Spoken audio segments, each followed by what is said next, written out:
so much for coming. It's delightful to see so many faces and smiling faces. And to the Hurleys, to David and Linda, thank you so much for opening up your personal residence to hold the first function as your role as Governor-General of Australia, so do thank you.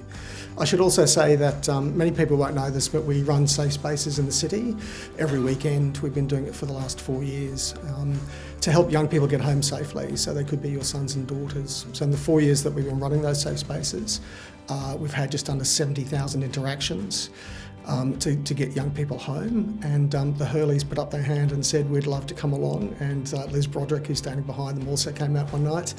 And at 1:30 in the morning I turned to David and I said, "David, are you happy to still be out here?" And he was getting very cold and he said, "Look, we've got a few functions tomorrow, we might just sneak off home." But it's such an amazing thing to get support from people who can make a difference, so thank you all. I just wanted to talk to you very briefly about the foundation and the change of our name.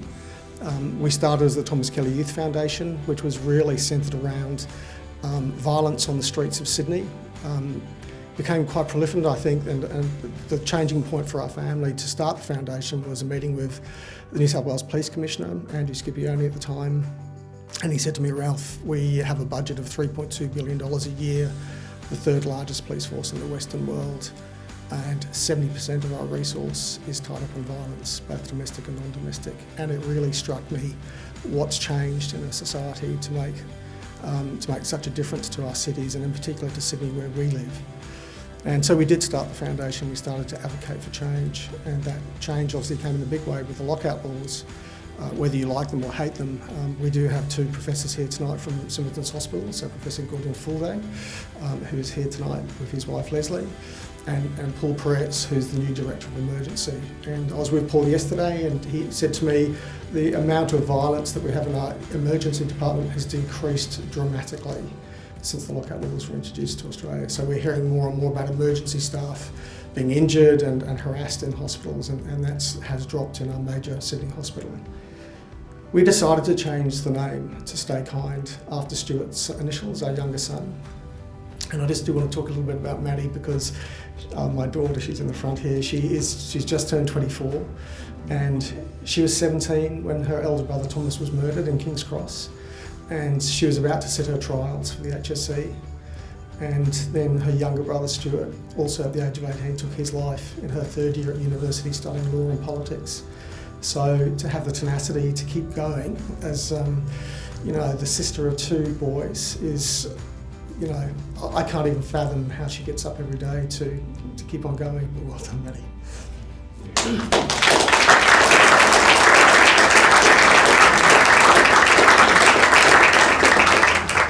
So after Stuart took his life, it was a bit of a sledgehammer to our family.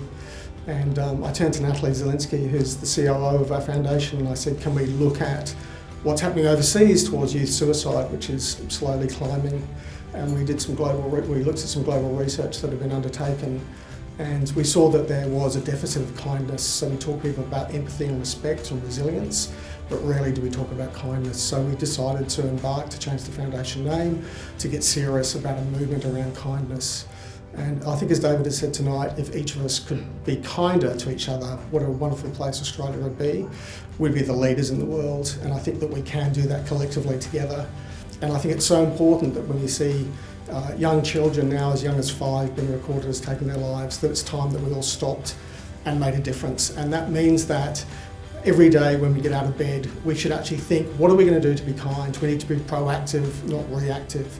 So it's about getting up every day and saying, this is what I'm going to do today, which is going to be kind, whether in your local community, in your workplace, in your education, in terms of if you have children or grandchildren in their schools, and making sure that you continue to be kind every day. And that will start to drive that movement.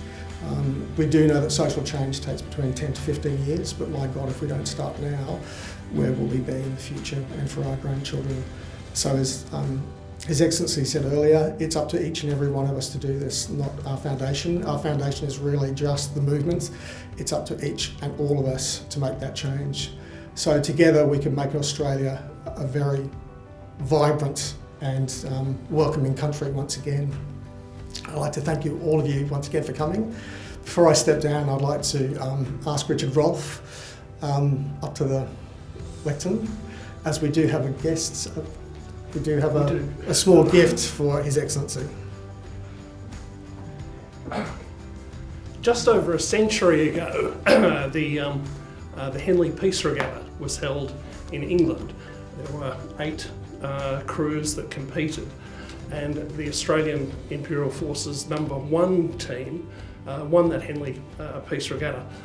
The centenary was only on the 5th of July, and a plate was commissioned for the King's Cup, which was the prize provided by King George V at that event. And this plate, which Ralph is about to present to the Governor-General, shows the letter written by the Secretary of State for the Colonies back in 1921 to the Governor-General of Australia at the time, confirming that the King's Cup would be used as a perpetual trophy for the Australian eights from then on.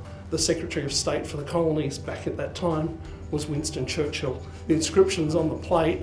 It's a lovely inscription to read, and hopefully, as a memento of the Peace Cup, it resonates with Kind July. Thank you.